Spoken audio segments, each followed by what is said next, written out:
A quick introduction about me. My name is Elliott. I'm an AI engineer here at Union, and Flyte is our widely used open source AI orchestration or AI runtime platform.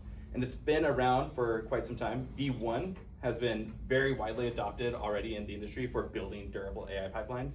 I can pretty much guarantee that you've used like a tool or something that has used a model that was trained on Flyte, whether it's like social media, self-driving cars, foundational LLMs now, social media, listening to music, basically anywhere machine learning models are, healthcare prediction.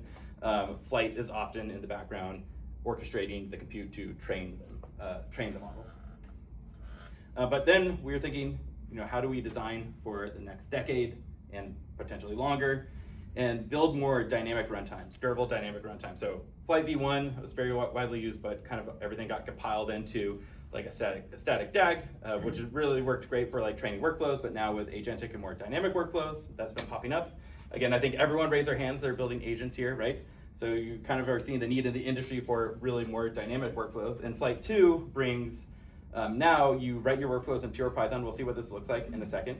Flyte v1, not really relevant if you didn't use it before, but had a little bit of gotchas, like a little bit of a DSL. So you would write in Python, but you couldn't do like for loops just by default inside your workflow. You can fan out now just with async. So again, you're writing like pure Python like you normally would. You can use async IO to orchestrate your fan outs. And then when it's running in parallel, well, these are all containers that are spinning up and then running individual tasks. We'll see what that looks like in the code here in a second. But that can be done with async IO or something called map tasks. We'll just automatically do that for you. But now you can, in your workflows, again, do like loops, try catch failures, and it's still built on Kubernetes. Has anyone used Kubernetes before here? A few people, some people. So it's built on top of Kubernetes. It does the Kubernetes, if you don't know, like basically orchestrates compute where it'll build a container and or pull down a container, run it in specific compute that you define, and we'll see what that looks like in our SDK. And then this is deployed on your cloud or on-prem. So this isn't like a serverless product, it's to manage your compute. So a lot of people find us when they're get to an area where they need to scale a lot. So a lot of self-driving car companies. We actually have a lot of kind of overlapping users between us and Voxel 51, kind of in the physical and AV space. This is just a little multi-agent example. Kind of we saw all these things fan out. You can click in, this is a UI once it's run, you can click into it. Everything is versioned, so you can imagine this is just one run of the agent, or if you're doing a training pipeline, you're doing experimentation, you want to go back and see the entire lineage and what artifacts came out of that. You can just click in. We have metrics like all the compute that was in there. We have a reports tab, which I love the reports tab. You can embed any HTML in there, and that includes like if you're doing rollouts for physical AI in like MujoCo or ISICSIM, you can capture clips of that and then embed it directly in the report. So if you're looking at like the lineage and orchestrating your compute, you might want to capture clips of your rollout so you can actually visualize that it's walking correctly or whatever that you're trying to make it do. Logs, all the task info, and then you can even just rerun this from the UI too. So if you like create these, create a task or workflow and you want someone else to be able to run it with different hyperparameters, really easy to do. So what does it look like in the code? First you start with this environment. You create a task environment. This is kind of the core of Flyte here. And you say what image you want this task to run in.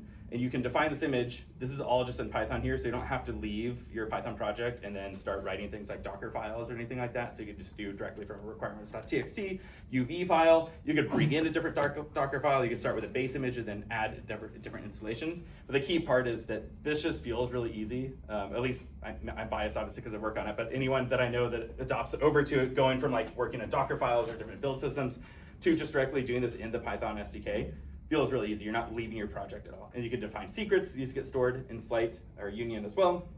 And then you define the resources you want here. So you're just saying for this specific task, and you can define multiple environments here. I want this many CPU cores, this much memory, and this many GPUs. You can define specific types of GPUs like an A100, et cetera. So for a lot of times, computer vision pipelines, for example, you would have like a CPU environment for downloading a data set, doing pre-processing, but then on your training you want a GPU, and you would have two different environments for those. So you're not like hogging the GPU when you don't need it kind of thing. And it builds the image for you automatically. If Flyte will build it locally and push it up. Union has a remote image builder too. So you can define your image. If it exists, great, it'll just start running the task on the compute defined. If it doesn't, then it'll build the image for you first and then rerun it. A Flyte task you can think of as a unit of execution.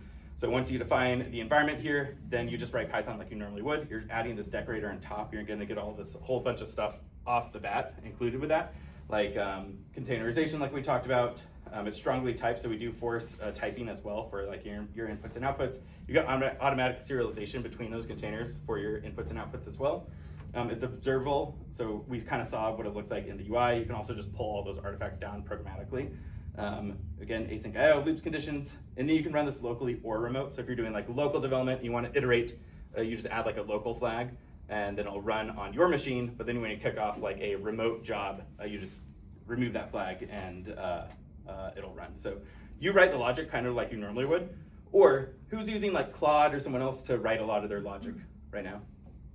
Probably a lot of people. Like so this code is not complex. You're adding like a little bit of extra things here. Claude does a fantastic job of like writing your Flyte workflows too. You can add in traces. So you can, these are like checkpoints within a task now that you get the observability piece, but also if your task fails, like the durability piece, like and it does a retry, then it will start from that checkpoint, which is pretty cool too. So these are like functions within a task. You can add them as extra checkpointing in. Out of the box, you get retries for durability, like I think I mentioned a little bit. So it's really useful for like rate limits and API failures. I actually had this for the personal project I'm going to show, which is like this image generation thing. On the download, the weights there, they're really, really huge models. And sometimes my just internet crapped out or my DGX Spark crapped out, and the retry saved me a ton of time there, which was really nice. And then this is really cool. And I haven't seen a lot of other tools do this yet. And I think we're going to see more of this stuff kind of pop up in the field, and we already have customers using this, which is really interesting, is you can now do error handling and dynamic recovery based on the infrastructure. So we saw that you could define that infrastructure really easily just in your Python like this, right? But what happens if you want to hand this over to an agent or you want to make your workflow pipelines just smarter? We can do that. So in this case, this little GIF shows like a task failed here. It might be hard to see on the screen, but it failed because it's out of memory. There wasn't enough memory declared in that task, and it tried to do something that triggered an out of memory error. And then it actually reruns the task with more memory provision. You can do this by dynamically passing in this this error. So we have like a out of memory happens. And then if it does, you can override that task with other resources, and you could have like a list. So you could have your agent, go up to a certain amount, or you could let your agent go wild with it, which I don't know if I'd recommend. I think I would give it like some sort of cap or something like that you could do. But it can kind of now get your infrastructure as context into an agent or a pipeline, which is, I think, pretty neat. Most of these features I already kind of talked about. You can kind of, again, see it fanning out. Again, scaling is like the big thing here with all these other ML features. Something really cool that's just in the local SDK without even installing Docker or anything like that is you get this terminal user interface that I've been using a lot for quick prototyping agents if I'm not doing anything big. When you run more than 2 agents or something like that and you're trying to debug from logs, it can get really annoying. So there's other tracing tools obviously too. But the TUI is really, really great if you just want to kind of see what's going on, and like I do a lot of sub-agent stuff, which is nice. And also just locally you get caching, retries, reports, and app serving. Again, just no Docker needed. It doesn't scale out and run things containerized. But you get a lot of these kind of lightweight durability tasks just in your kind of ML workflow that you want to build. And then we have Flyte DevBox. Again, this is open source, so you could go and like install this right now. It has most of those things I just mentioned, except for the DevBox just runs on a single cluster, just locally. So it doesn't get like that scaling piece out. You just need Docker installed, and it'll build images and then run your workflows in there and then orchestrate whatever compute that you have locally. So just kind of illustrate it. Let's see if one of mine failed, but let's see if these ones still generated images. So I had left this Panda one in. So the Kriya 2 Turbo failed. One of them succeeded. I'll have to debug why. We can see this is a workflow that tried to run 3 image generators. I'll have to debug why they failed. You can see that it did trigger retries, but something happened in there that it wasn't able to recover from, and I'll have to figure out why. But this one did. We can see our image that was generated from this red panda. Here's a electric car crash. It does look like there was a battery fire maybe. And then these are people at a computer vision meetup. But I can go in and go look at my previous runs. So I have, if I scroll down, again, everything's version, so you can go snapshot like all your things here. And I actually ran this more than 7 days ago. If I go and look at, I think this is a good compare one. So you got, see, I go to the report tab, kind of pushing the limits on, I think, what I can embed in reports sometimes here with all these images and my Wi-Fi and streaming. So I was testing out like a whole suite of these kind of open source images. So these are all open source generations that you're seeing here. And I had the pipeline that fetches the model that I pass in, then it generates an image with that model, and then it puts them in a report. I can also individually click in and see what they did for each of those prompts. This is also really nice because every time you run this version, like I was saying, so all the prompts are versioning and the seeds are versioning. So if you're doing the image generation and you want to go back and see a specific iteration of it, this is really helpful. So I was trying to get it to be a little creative here, rendering hedgehogs with blue mushrooms, something a little different. I was seeing which ones, open source models, could actually write text. Really hard problem. Has anyone tried to do, actually, is anyone doing like image generation or video generation stuff? A couple people, awesome. I'd love to hear about like what models you're using and stuff after, so I definitely want to talk. Hands, still hard sometimes. To be fair, this is this model is actually really cool. It's called Santa Sprint, and it's really, really fast. So it generated that in like 1 second, 1.1 second, but it doesn't have very good accuracy, or like obviously do hands very good.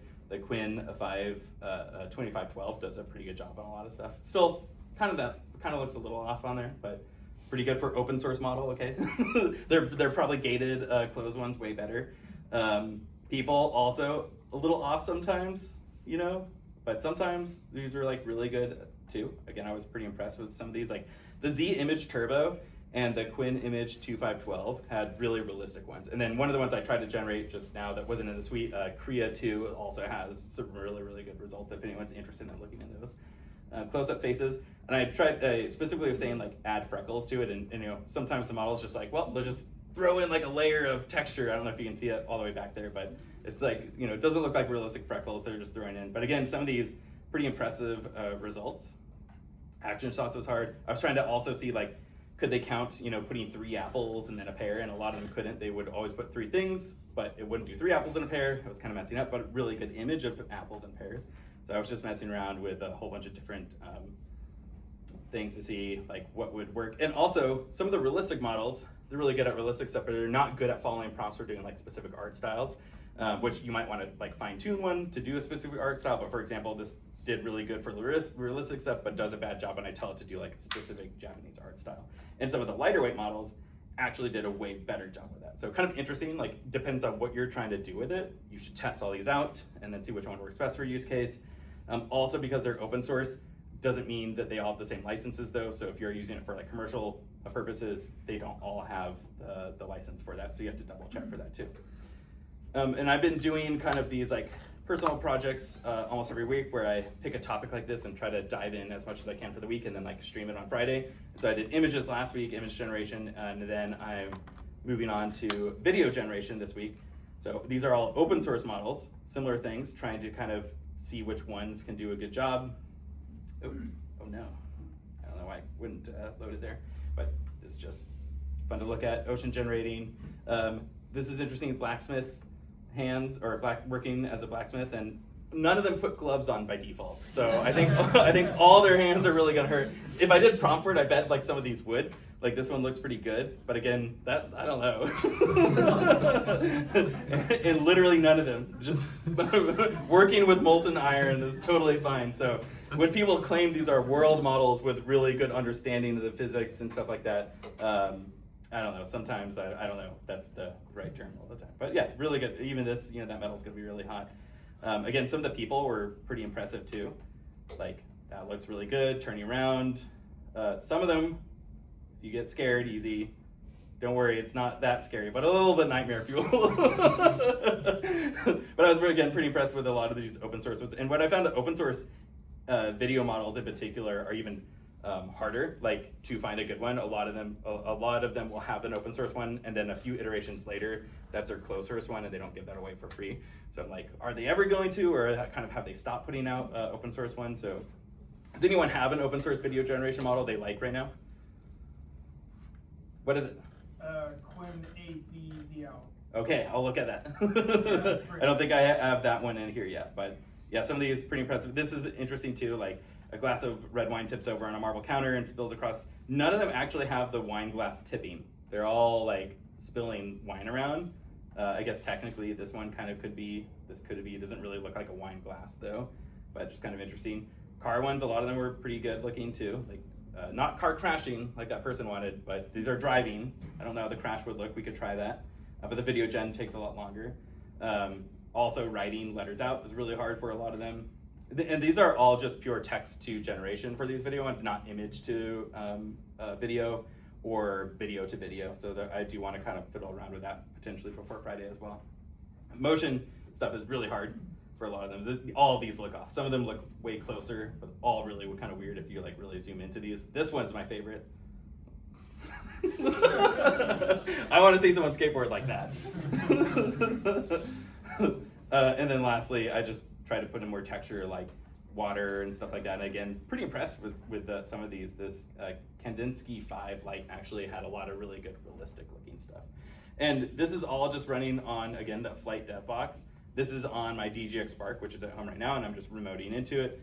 I can, again, access the interface, all these reports, all the artifacts too. So again, every time like one of these is run as part of my workflow, I can pull down these images, or if it was like training a model or doing something to a data set, I can access that. And then just a little bit of the code, just like we saw in the snippets on kind of the talk part, I'm just defining these different environments. I'm saying like how many cores I want for my DGX Spark. And I have different ones for like how much memory I want to load in, like for downloading a data set. I don't need as much memory, but when I'm loading in the model for generation, I need the memory there. So I can define these in my orchestration tasks and do multiple things like downloading data set sometimes or whatever together with the lighter weight environments. And then just building the workflow. I won't go through all the code, but just like we saw, I have Python like I would normally write it. Like I'm just fetching all these from Hugging Face, and then I'm just giving a decorator on top. And in this case, I want to cache like my downloading and then the amount of retries I want before it kind of fails for that download task. And really nice too for serving, in this case, like I'm serving this Gradio app on there that kicks off a run. Is that me? No worries. I just at first thought that was me. But I can also serve models. So again, using a DGX Spark, I experiment with like open source models a lot. To run in there, so like Gemma 4, I had other models in here, but I deleted them. But I can just run the hosted model and access that through an API, and then have like Gradio app to access that model too. So makes it really easy to basically run my whole home lab. Again, just on like our open source thing with the dev box, without kind of even the scaling piece in there, which is cool. That's kind of what I had to show. Hopefully it was fun to see some weird video generations. I always think it's fun because also the scary part is like these are like really funny right now, and then I don't know, 2 years like they might not even generate weird stuff like that, right? Like next time you're gonna be like, oh, they're all super realistic, and sometimes you kind of like I feel like I'm gonna miss the weird stuff. Like, do you remember the Will Smith eating spaghetti from like 2 years ago or whatever, like a video, and now it looks too real? That's my talk.